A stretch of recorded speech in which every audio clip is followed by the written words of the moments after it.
Screen पे देख सकते हैं lander module. People are applauding. आदरणीय प्रधानमंत्री जी, sir, we have achieved soft landing on the moon.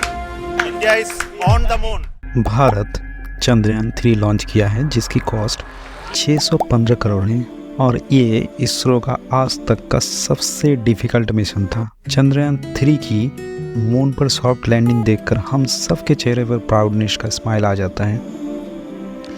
देश और यहाँ तक कि विदेशों में भी इसकी वाहवाही हो रही है, लेकिन कुछ सालों पहले ऐसा नहीं था। 28 सितंबर 2014 को द न्यूयॉर्क टाइम्स ने एक आर्टिकल छापा जिसमें हमारे स्पेस मिशन को मजाक उड़ाते हुए एक कार्टून के साथ लिखा India's budget missions to Mars. जबकि बाद में बहुत क्रिटिसाइज होने पर द न्यूयॉर्क टाइम्स ने माफ़ी भी मांगी, लेकिन फिर से 4 जुलाई 2023 में द न्यूयॉर्क टाइम्स ने एक बार फिर से आर्टिकल पब्लिश की जो कि हमारे स्पेस मिशन के बारे में था, पर इस बार कहानी अलग थी और इस बार लिखा the surprising striver in the world space business. Here we have a majestic liftoff of LBM-3 M4 rocket carrying India's prestigious Chandrayaan-3 space. यानी दुनिया समझ गई है भारत का मून लैंडिंग एक गेम चेंजर हो सकता है स्पेस वर्ल्ड में। लेकिन क्या हर भारतीय यह बात समझ रही है? शायद नहीं। ऐसा मैं क्यों बोल रहा हूँ, इस क्लिप को देखिए। खुशी क्यों नहीं है चंद्रयान 3? खुशी नहीं है? नहीं है जी। क्यों नहीं है खुशी? खुशी इसीलिए नहीं है ना कि अगर स्कूल पे बात होती, स्कूल बनाया करते। इसमें बच्चे का कोई गलती नहीं, क्योंकि इनको स्पेस मिशन के बारे में किसी ने समझाया नहीं। ये तो फिर भी नासमझ बच्चे हैं, पर सोशल मीडिया खंगालो तो पता चलेगा। कई सारे इंसान ऐसे भी है। इन महाशय को देखिए। आज के यूनिवर्सिटी पढ़ा যেত, এত টাকা খরচ করে এটা করে কতখানি লাভ হবে আমি তো জানি না। আমি ये एक बंगाल का एमपी हैं। इनके जैसा कई सारे मिलेंगे जो ये सब सवाल पूछना स्टार्ट किया। भारत के स्पेस प्रोग्राम से हमें क्या फ़ायदा? इसरो पे पैसा खर्चा करना इतना ज़रूरी क्यों? देश में इतनी गरीबी है, उसे पहले सॉल्व करो ना। हर सवाल का जवाब जानेंगे। उससे पहले हमें ये पता करना है कि इसरो की शुरुआत क्यों और कैसे हुई। ये बात है 1962 की, जब डॉक्टर विक्रम एस साराभाई ने तत्कालीन प्रधानमंत्री पंडित जवाहरलाल नेहरू के सामने स्पेस प्रोग्राम फाउंडेशन की प्रस्ताव रखा। तो तब भी बहुत सारे सवाल उठे थे इस पे। बहुत लोगों ने कहा स्पेस मिशन पे खर्चा क्यों, जबकि अभी भारत में गरीबी और कई बड़े मुद्दे हैं। उस टाइम डॉक्टर विक्रम साराभाई का कहना था भारत को गरीबी से निकालने में विज्ञान ही अहम भूमिका निभाएगी, जो कि हमें आज दिख रहा है। आखिरकार पंडित जवाहरलाल नेहरू की सरकार ने पैसा इन्वेस्ट किया जो कि हमें आज रिटर्न दे रही है। और तभी Indian national community for space research यानी इनकॉस्पर गठन की गई, जैसा कि डॉक्टर विक्रम साराभाई ने कल्पना की थी, और उनको ही इसका पहला चेयरमैन बनाया गया और इसीलिए उनको father of Indian space program भी कहा जाता है। लेकिन फिर 15 अगस्त 1969 को इनकॉस्पर को हटा के इसका नाम इसरो रखा गया, यानी इंडियन स्पेस रिसर्च ऑर्गेनाइजेशन। चलिए तो आज की इस वीडियो में जानते हैं कि भारत का चांद पर उतरना इतना बड़ा अचीवमेंट क्यों है, बजट स्पेस मिशन का क्यों महत्व है और भारत के स्पेस प्रोग्राम से हमें क्या फ़र्क पड़ता है। इसका जवाब है कई वजहों में। नंबर 1, आपने सोचा होगा कम बजट में स्पेस मिशन करके क्या फ़र्क पड़ सकता है, लेकिन यह छोटी सी बजट वाली मिशन हमारे लिए काफ़ी इम्पोर्टेंट है। इसरो ने चंद्रयान 3 के लिए सिर्फ 615 करोड़ खर्चे किए, जो कि मून के साउथ पोल पर रोवर भेजने में लगे। अगर आपने सोशल मीडिया या टीवी पर थोड़ा टाइम स्पेंड किया है तो आपको पता होगा कि यह मिशन किस तरह से कामयाब रहा। और इंटरेस्टिंग बात तो यह है कि चंद्रयान 2 के लिए 978 करोड़ खर्चे हुए थे, जबकि हॉलीवुड की फिल्म इंस्टॉलर मूवी में दिखाए गए स्पेस मिशन के लिए 1320 करोड़ खर्चा हुए। इससे अब कई सारे छोटे देश इसरो से कोलैबोरेशन करेंगे सैटेलाइट भेजने के लिए। नंबर 2,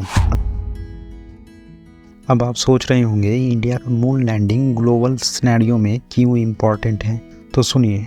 अब ग्लोबल ऑर्डर में काफ़ी चेंजेस हो रहे हैं। अमेरिका अब ग्लोबल सुपर पावर नहीं रहा। चाइना ने उसे हर क्षेत्र में पीछे छोड़ा है। उन 3 देशों में से एक देश जो अनस्टेबल गवर्नमेंट के साथ है, दूसरा एक युद्ध में उलझा हुआ है और तीसरा दुनिया पर कब्जा करने में बिजी है। और हमारा देश है चांद पर सॉफ्ट लैंड करने वाले चौथा देश, लेकिन मून के साउथ पोल पे लैंड करने वाली पहला देश बन गया है भारत।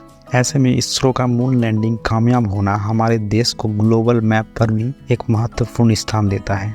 नंबर 3, स्पेस मिशन का एक और इम्पोर्टेंट एस्पेक्ट है। आपको यदि पता होगा, नासा के 2023 के बजट में $25.4 बिलियन खर्चे हुए, जबकि इसरो का बजट सिर्फ $1.6 बिलियन था। मगर इतना कम बजट के बावजूद इसरो ने चांद पर उतरने का सपनों को हकीकत बनाया, और इससे हमारे देश के स्टार्टअप इकोनॉमी और ग्लोबल मैप में भी बड़ा असर पड़ेगा। स्पेस रेस जो तेजी से बढ़ती जा रही है, दुनिया भर में स्पेस इंडस्ट्री का साइज $447 बिलियन है और 2030 तक ये $1 ट्रिलियन तक पहुंचने की उम्मीद है। इंडिया का successful moon landing particularly moon के डार्क साइड पर उसे स्पॉटलाइट में लाता है, और इससे वो गवर्नमेंट, स्पेस एजेंसीज और प्राइवेट प्लेयर्स भी इसरो पर भरोसा करेंगे और उसका साथ देंगे मून मिशन में। इसरो स्पेस सेक्टर में अभी सिर्फ 2 से 3%, लेकिन अब ये आंकड़ा तेजी से बढ़ रहा है, और यदि हम पब्लिक, प्राइवेट और स्टार्टअप के साथ मिलकर इस इंडस्ट्री का सिर्फ 10 से 20% ही कैप्चर कर पाए, तो हम हर साल हमारे स्पेस बजट का 10 से 20 गुना पैसा भारत में ला सकते हैं। नंबर 4, इसरो पे हम खर्चा नहीं, इन्वेस्ट करते हैं देश के फ्यूचर के लिए। अब बात करते हैं इसरो के कमर्शियल आर्म ने पिछले 9 सालों में $279 मिलियन कमाए, 345 फॉरेन सैटेलाइट को स्पेस में लॉन्च करके। अब ये चंद्रयान 3 लैंडिंग इसरो को और भी कॉन्ट्रैक्ट लाने में मदद करेगा। इसके साथ ही बहुत सारे कंट्री जो कि मून मिशन के लिए हमारे साथ चाहेंगे, उनसे भी हमें फायदा होगा। जैसे कि हमें पता चला है, रिसेंटली जापान और यूके के स्पेस एजेंसियों ने इसरो से डील की है फ्यूचर प्रोजेक्ट के लिए, और इसी तरह बहुत सारे कंट्री हैं हमारे साथ मिलके सैटेलाइट को भेजने में इसरो की मदद चाहिए होगी, और इससे इसरो की बहुत सारे कमाई होगी, और इसे हमारे फॉरेन एक्सचेंज अर्निंग का भी एक बड़ा मौका है, और ये हमारे देश के लिए एक पोटेंशियल कैश फ्लो हो सकता है। नंबर 5, हम सब मानते हैं कि इसरो को अभी भी कम बजट मिल रहा है। नए टेक्नोलॉजी डेवलप करने और स्केल अप करने के लिए एक्सटर्नल कैपिटल की ज़रूरत है। इसका मतलब है कि हमें joint venture, private technology players और पब्लिक प्राइवेट कोलैबोरेशन में आना होगा, ताकि हम कैश क्रंच को ओवरकम कर सकें। इसरो का मून लैंडिंग के बाद ये सब आसानी से हो रहा है, लेकिन कुछ सालों पहले ऐसा नहीं था। जहां 4 साल पहले ये 10 स्टार्टअप इसरो पे इन्वेस्ट कर रहा था, वहीं ये आंकड़ा अब बढ़ के 140 हो चुकी है, क्योंकि चंद्रयान 3 के बाद इन्वेस्टरों को भरोसा आया है स्पेस सेक्टर में। नंबर 6, लेकिन इसका एक और बड़ा इम्पैक्ट है इंडियन स्पेस टेक स्टार्टअप, जहां पिछले 9 सालों में स्पेस टेक स्टार्टअप ने सिर्फ $205 मिलियन का फंडिंग रेज किया है। वहीं पे देखा जाए तो ई कॉमर्स सेक्टर में सिर्फ 2023 में ही लगभग $600 मिलियन रेज किया, लेकिन कुछ सालों पहले हालत ऐसा नहीं था। संजय निकांती, जो कि ध्रुवा स्पेस की फाउंडर हैं, और ये स्टार्टअप इसरो के बाद पहली कंपनी है जो कि स्मॉल सैटेलाइट बनाती है।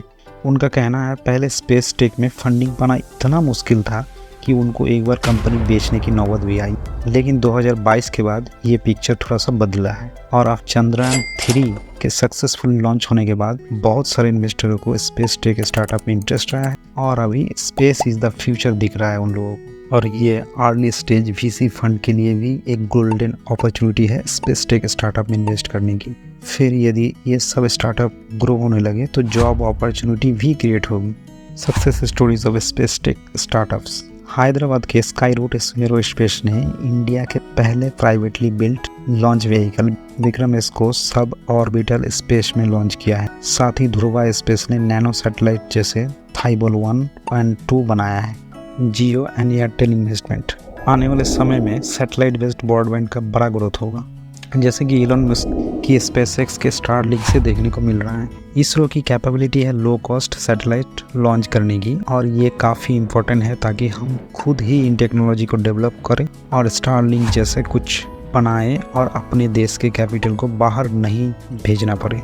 देखा कितने सारे फ़ायदा है, यानी खर्चा नहीं, देश के फ्यूचर के लिए ये एक इन्वेस्टमेंट है। इस समय भारत में जो कुछ भी हो रहा है वो सच में अनोखा और रोचक है। एक तरफ से हमारे देश को एक नई ऊंचाइयों तक पहुंचाने की कोशिश हो रही है, और दूसरी तरफ हम स्पेस टेक स्टार्टअप्स और इसरो के जरिए भी एक नया युग की शुरुआत देख रहे हैं। ये सारी चीज़ मिलकर भारत को 2030 तक $7.5 ट्रिलियन की इकोनॉमी बनाने की दिशा में एक बड़ा कदम आगे ले जा सकती है।